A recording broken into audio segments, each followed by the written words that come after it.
1절 말씀에 보면 이 나만 장군이 그 임금에게도 존귀한 자고 큰 용사인데 나병 환자였다 이렇게 써져 있습니다.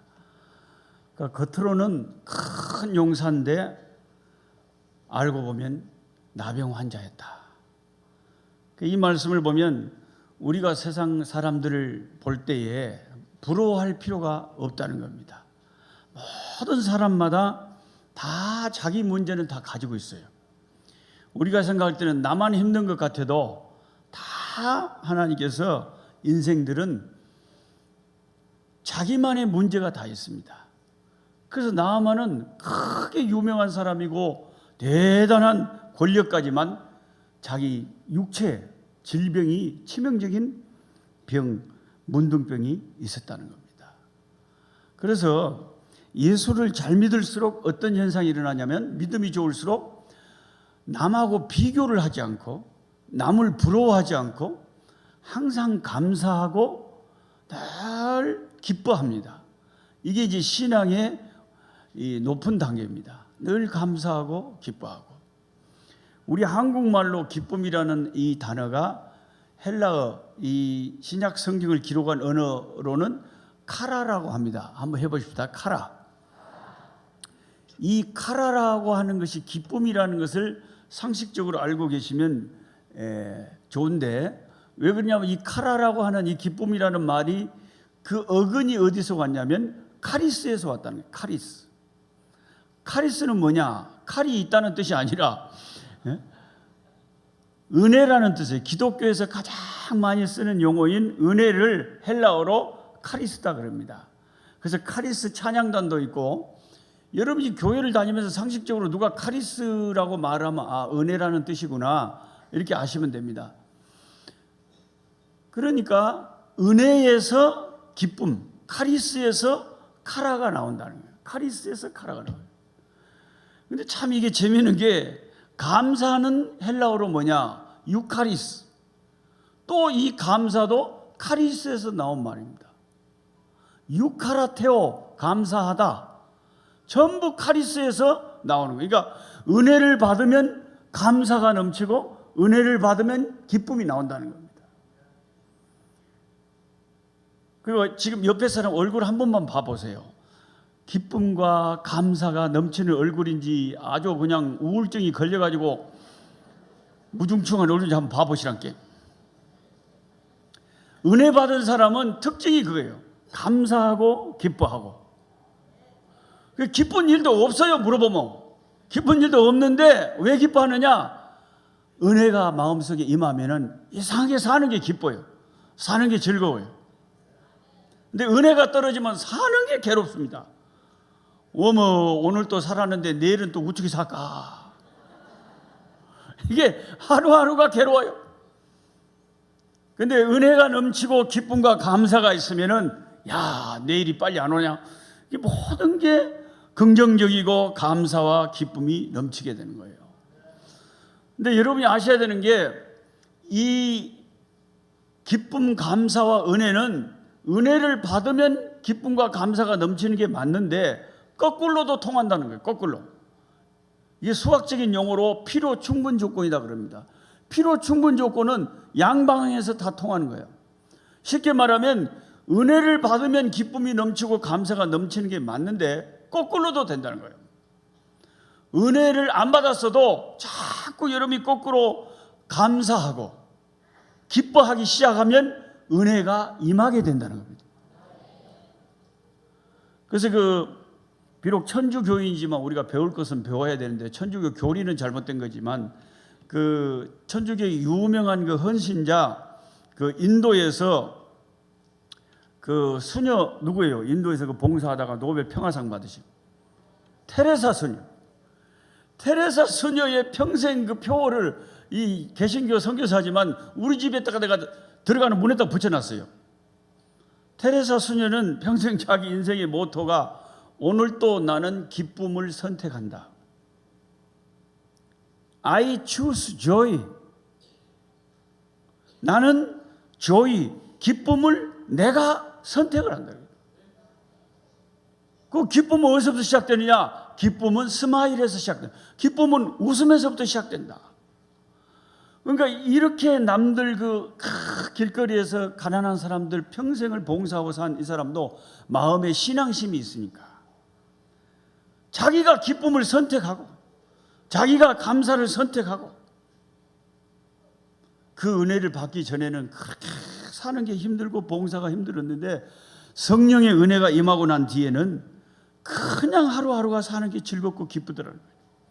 그래서 자기는 이 다른 수녀들 중에 봉사한다고 그냥 너무 힘들어하고 얼굴이 우중충하고 있는 사람이 있으면 되게 혼내대요. 기뻐해라, 감사해라, 남 부러워하지 마라. 저는 94년도에 한국을 떠나가지고 지금 2018년 됐으니까 몇 년간 아프리카에 있은 거예요. 24년간 있었는데 우리 담임 목사님 이한희 목사님하고 여기 부산 고신 신대원 1학년 때 같이 공부했어요. 근데 우리 담임 목사님 이한희 목사님 그때부터 착실해. 그때부터 목회도 잘하고 어디 조그만 시골교회에서 전도사로 일하실 때부터 그렇게 잘하시더라고요. 그리고 그때부터 또 나를 알아봐. 자기가 시골교회 전도사로 담임 목사 하면서 나를 불러갖고 부흥회도 시키고요. 아이 그때부터 급디다. 그 목회 잘하시는 분들은 어떻게 하든지 성도들에게 은혜가 되는 일이라면 그냥 이렇게 하시는 거예요. 그런데 24년을 청춘을 아프리카에서 딱 보내고 이렇게 한국에 가끔씩 와보면 내일 또 제가 한국을 떠납니다. 잠깐 일시적으로 귀국한 거예요. 내일이면 나 여기 없습니다. 찾지 마시오. 근데 한국에서 이렇게 교회에서 담임하시는 목사님들이 부러울 것도 같는데 나는 안 부러워요. 왜? 하나님의 은혜가 마음속에 있으니까. 하나님이 내게 주신 길을 기쁨으로 가는 거예요. 베드로가 요한이 부러웠어요. 예수님, 나는 순교당한다고 말씀하시는데 저 요한은 어떻게 돼요? 요한은 내가 다시 올 때까지 내가 살려준다고 해도 네하고 뭔 상관이냐? 너는 너의 길을 가거라.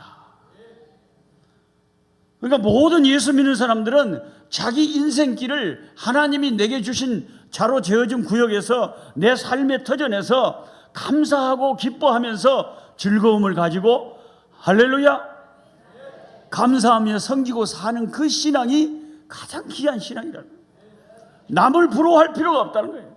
큰 용사지만 그 사람도 문제가 있었다는 거예요. 1절에 그에게 큰 용사나 나병 환자더라. 그런데 이 나아만 장군이 축복받은 게 여러 가지가 있는데요. 하나님을 알게 되었고 이방인이지만 은혜를 체험하게 되었고 하나님의 기적을 경험을 하고 또 그가 축복받은 게 자기 주변의 사람들이 좋은 사람들이 많았어요. 그러니까 자기 집에서 심지어 일하는 그 포로로 잡아온 노예 소녀가 너무 믿음이 좋은 소녀가 자기 집에서 일을 하고 있었던 거예요. 이 소녀를 이스라엘에서 포로로 잡아왔는데 이 소녀가 자기 여자 주인에게 말한 거예요. 뭐라 그랬냐면 우리 장군님이 저 나병 고칠 수 있는 길이 있습니다. 그러니까 그 장군의 부인이 기가 설짓할 거 아니요.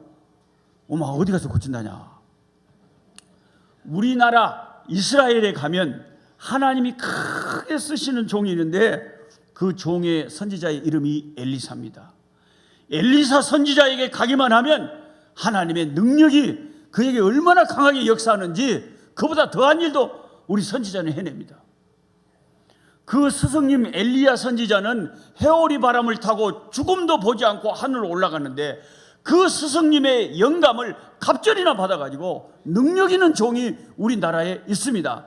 우리 장군님 가시기만 하면 고침 받습니다. 확신을 가지고 자기 여자 주인에게 이야기를 한 거예요. 그러니까 부인이 남편한테 이야기를 할 겁니까? 그 중요한 이야기를 하겠잖아요. 어머 여보 우리 집에 저 일하는 저 이스라엘에서 잡혀온 저 소녀가 그러는데 당신 병 고칠 수 있대. 이 말을 듣고 나아만이 자기 임금에게 허락을 받아가지고 임금의 친서를 가지고 이스라엘을 병 고치러 간 겁니다. 그 이스라엘의 임금에게 자기 나라의 친서를 보여주면서 내 병을 고쳐달라고 합니다. 근데 이스라엘 임금이 아방의 아들 여호람이었는데 그 당시에